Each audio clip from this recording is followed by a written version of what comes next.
Oke, baik. Assalamualaikum warahmatullahi wabarakatuh. Salam sejahtera bagi kita semua. Oke, pada pertemuan kali ini saya akan melanjutkan mata kuliah konservasi tanah. Pada pertemuan kali ini saya akan membahas tentang pendekatan Huxley. Jadi pada beberapa pertemuan kemarin kita sudah sempat membahas tentang faktor erosi, apa saja yang menyebabkan erosi. Terus pada pertemuan sebelum UTS kemarin kita juga sempat membahas tentang cara-cara menduga erosi. Yang pertama ada penggunaan patok erosi, kemudian yang kedua dengan menggunakan petak erosi. Kemudian sekarang kita akan mempelajari tentang pendekatan yang ketiga, yaitu pendekatan Huxley. Jadi pendekatan Huxley ini adalah pendekatan secara matematis. Jadi dalam proses perhitungan pendugaan erosinya itu ada beberapa variabel yang akan dimasukkan. Dan diantaranya variabel-variabel yang nanti akan kita hitung adalah yang pertama adalah faktor erosivitas curah hujan, kemudian faktor erodibilitas tanah. Faktor erosivitas hujan itu disingkat dengan lambang R, kemudian faktor erodibilitas tanah lambangnya adalah K, kemudian L adalah faktor panjang lereng, kemudian S adalah faktor gradien atau beda kemiringan, kemudian C adalah faktor pengelolaan atau cara bercocok tanam, dan P adalah faktor praktek konservasi tanah, apakah di lahan tersebut sudah dilakukan tindakan konservasi atau belum. Nah, untuk menghitung besarnya kehilangan tanah persatuan luas, nah itu bisa dikalikan saja variabel-variabel tadi dengan rumus A, yaitu besarnya kehilangan tanah persatuan luas dikali dengan R, K, LS, C, dan P. Nah, ini semuanya dikalikan untuk mengetahui besarnya kehilangan tanah persatuan luas lahan. Oke, kita mulai saja. Yang pertama adalah erosivitas hujan. Erosivitas merupakan kemampuan hujan dalam mengikis lapisan permukaan tanah sehingga menimbulkan erosi. Menurut Asdak, erosivitas hujan adalah tenaga pendorong yang menyebabkan terkelupasnya dan terangkutnya partikel-partikel tanah ke tempat yang lebih rendah. Erosivitas hujan sebagian terjadi karena pengaruh jatuhnya butiran-butiran hujan langsung ke atas tanah, dan sebagian lagi karena adanya aliran permukaan. Jadi ada dua faktor yang dapat menyebabkan terjadinya erosi dari hujan. Yang pertama adalah kecepatan jatuhnya butiran hujan, kemudian yang kedua adalah aliran permukaan tanah. Ketika hujannya lebat, kemudian tanah sudah tidak bisa menampung atau tanah sudah jenuh terhadap air, akhirnya air yang tidak bisa masuk dalam tanah ini nanti akan mengalir ke bagian yang lebih rendah. Nah, ini adalah aliran permukaan. Oke, faktor-faktor erosi menurut Huxley. Yang pertama, faktor erosivitas hujan. Ada dua cara untuk menghitung faktor erosivitas hujan. Yang pertama, dengan mengalihkan curah hujan dalam satuan cm dikali dengan 2,21 dan dipangkatkan dengan 1,36. Kemudian Bose tahun 78 mengemukakan sebuah rumus yang dapat digunakan menggunakan ombrometer sederhana. Ada beberapa variabel yang dimasukkan ke dalam rumus Bose tersebut. Jadi untuk menghitung curah hujan bulanan atau RB, caranya adalah 6,119 dikalikan dengan R. R ini adalah curah hujan bulanan. Kemudian R tersebut dipangkatkan dengan 1,21. Kemudian dikali dengan curah hujan harian, yaitu dengan lambang D, dipangkatkan dengan minus 0,47 dan dikali dengan M. M adalah curah hujan maksimum selama 24 jam. Dan M ini nanti dipangkatkan dengan 0,53. Nah, ini adalah dua rumus yang dapat digunakan untuk mengukur erosivitas hujan. Nah, ini adalah contoh perhitungan erosivitas hujan.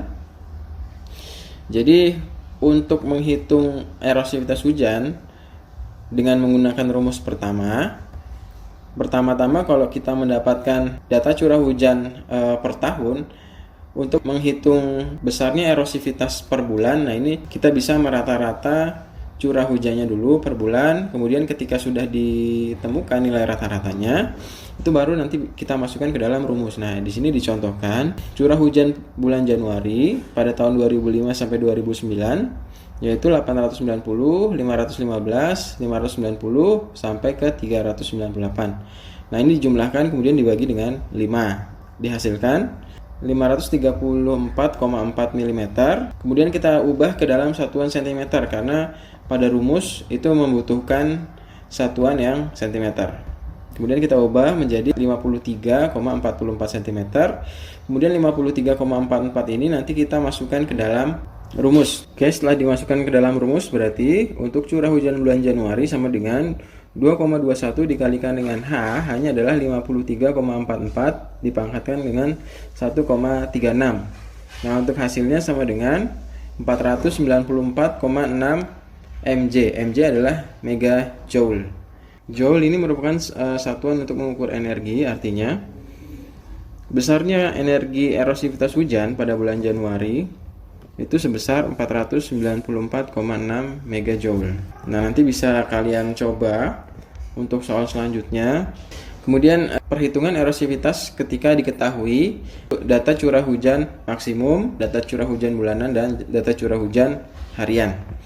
Nah, ketika kita mendapatkan data seperti ini, kita bisa mengaplikasikan dengan rumus yang kedua, yaitu dengan mengalihkan antara curah hujan bulanan, curah hujan harian, dan curah hujan maksimum hari itu.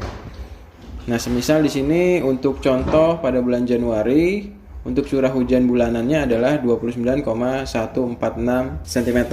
Contohnya di sini untuk perhitungan erosivitas pada bulan Januari, untuk data bulanannya yang pertama curah hujan bulanannya 29,146 cm, kemudian curah hujan perharinya 20 cm, dan curah hujan maksimumnya 5 cm. Kemudian kita tinggal masukkan ke dalam rumus. Berarti untuk menghitung curah hujan bulan Januari atau RB sama dengan 6,119 dikalikan dengan R adalah curah hujan bulanan yaitu 29,146 dipangkatkan dengan 1,21 dikalikan dengan D adalah curah hujan harian yaitu 20 cm dikalikan dengan dipangkatkan dengan minus 0,47, kemudian dikalikan dengan M adalah curah hujan maksimum pada hari tersebut selama 24 jam, yaitu 5 dipangkatkan dengan 0,53. Nah, hasilnya adalah 207,86 megajoule. Berarti energi erosivitas hujan pada bulan Januari adalah 207,86 megajoule. Nanti untuk soal selanjutnya bisa kalian kerjakan. Kemudian faktor selanjutnya adalah faktor erodibilitas tanah. Faktor erodibilitas tanah adalah mudah atau tidaknya tanah ini mengalami erosi atau tererosi. Faktor K atau erodibilitas merupakan faktor kepekaan erosi tanah yang menyatakan kerawanan tanah terhadap erosi dan dipengaruhi oleh beberapa parameter, yaitu parameter fisik seperti partikel, tekstur, kemudian struktur tanah, permeabilitas tanah, kandungan bahan organik. Untuk menentukan nilai erodibilitas K, karena nilainya kecil, itu rumusnya 100K agar nilainya itu bisa kita hitung. Jadi tidak terlalu sulit, nanti baru dibagi dengan angka 100. Berarti untuk mengukur faktor erodibilitas rumusnya adalah 100K sama dengan 1,292 dikalikan dengan 21 dikalikan dengan M adalah tekstur tanah, dipangkatkan 1,14, kemudian dikali dengan 10 pangkat minus 4, dikali dengan 12, dikurangi dengan A adalah kandungan bahan organik, ditambah 3,25, dikalikan dengan B minus 2, B adalah struktur tanah, ditambah 2,5 dikalikan dengan C adalah permeabilitas tanah, dikurangi dengan minus 3. Nah, rumus ini dikembangkan oleh Wismir dan Smith tahun 78. Untuk mengetahui tadi tekstur tanahnya berapa, struktur tanahnya berapa, permeabilitasnya tanah berapa, kemudian kandungan bahan organiknya berapa, itu sudah ada patokannya. Jadi pada tabel selanjutnya yaitu tentang tabel permeabilitas profil tanah, kemudian kode struktur tanah. Jadi ketika kita ingin menghitung penentuan erodibilitas tanahnya, itu kita bisa menggunakan tabel-tabel berikut. Oke, semisal untuk data-datanya itu sudah diketahui, jadi pada contoh soal ini kita bisa menghitung langsung, kita langsung masukkan ke rumus nilai-nilai yang sudah diketahui. Contohnya semisal pada SPL 1 di sini diketahui bahwa pasir 35%, kemudian pasir sangat halus 15%, debunya 40%, lempung 10%, kemudian kadar bahan organik 5%, kemudian permeabilitas tanahnya 35, dan struktur tanahnya ini granuler halus. Jadi bisa kita lihat di sini untuk struktur tanahnya tadi granuler halus, berarti dia masuk ke dalam kode nomor 2. Kemudian untuk yang permeabilitas tanahnya itu 35 cm per jam. Berarti dia masuk ke kode nomor 1 seperti itu. Oke, kita langsung hitung saja. Jadi pertama yang harus diperhatikan, setelah tadi datanya sudah kita ketahui, kita harus menghitung dulu tekstur dari tanah. Jadi untuk menghitung tekstur tanah itu caranya dilakukan proses penambahan antara nilai pasir yang sangat halus kemudian ditambah dengan debu, kemudian dikalikan dengan total struktur tanah mulai dari pasir sangat halus, debu, dan lempung, kemudian dikurangi dengan persentase lempung dari tanah tersebut.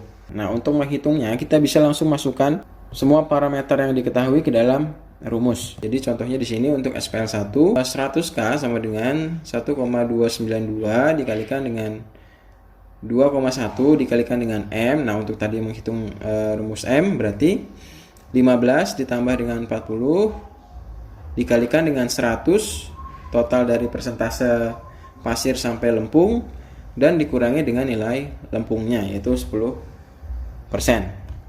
Kemudian dikalikan dengan 1,14 dikali dengan 10 pangkat minus 4 dikali 12, kemudian dikurangi 5. 5 adalah nilai kandungan bahan organik, kemudian ditambah 3,25 dikalikan dengan 2. 2 adalah kode struktur dari tanah tersebut, struktur tanah, dikurangi dengan 2 ditambah 2,5 dikali dengan 1 adalah kode permeabilitas tanah dikurangi dengan 3. Nah, untuk hasil perhitungannya untuk 100K sama dengan 24,4735. Nah, untuk mengetahui nilai K berarti kita tinggal bagi saja dengan angka 100, berarti untuk K nya adalah 0,224. Nah, ini adalah perhitungan untuk SPL 2 dan SPL 3. Nah, bisa kalian pelajari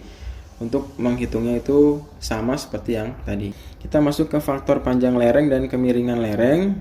Panjang lereng itu L dan kemiringan lereng adalah S. Dalam USLE, faktor panjang lereng dan kemiringan ini digabung menjadi satu variabel. Kemiringan ini mempengaruhi kecepatan dan volume air limpasan atau air permukaan.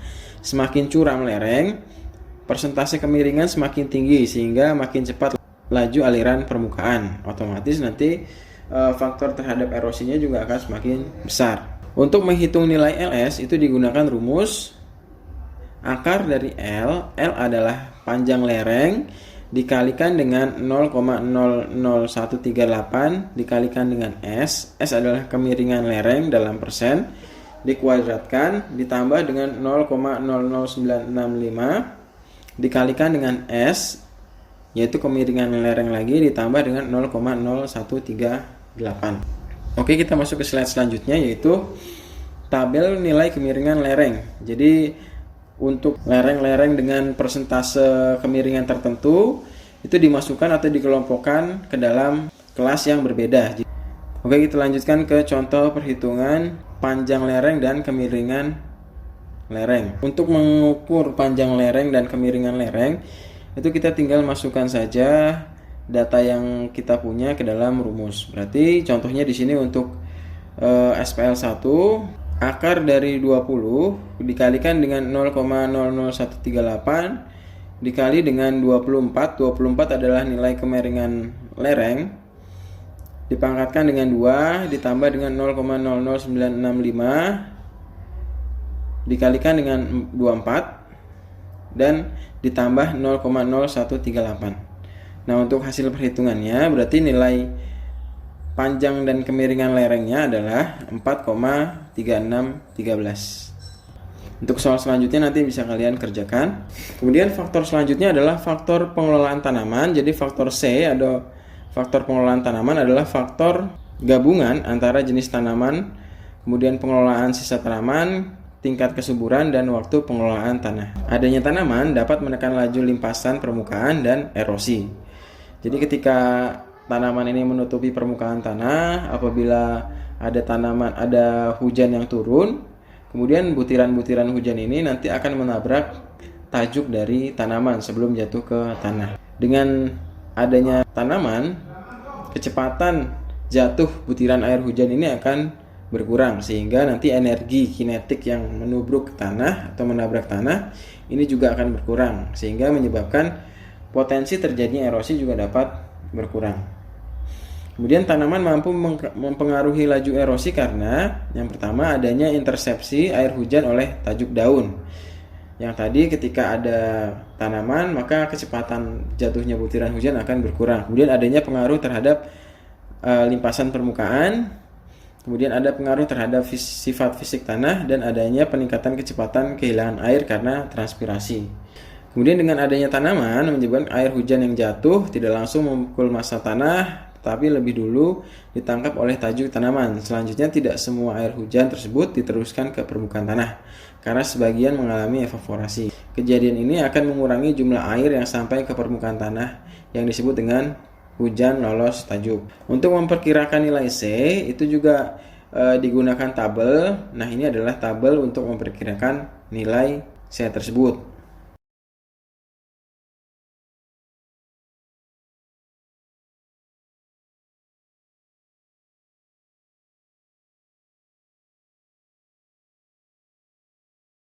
Selanjutnya adalah faktor pengelolaan dan konservasi tanah atau P.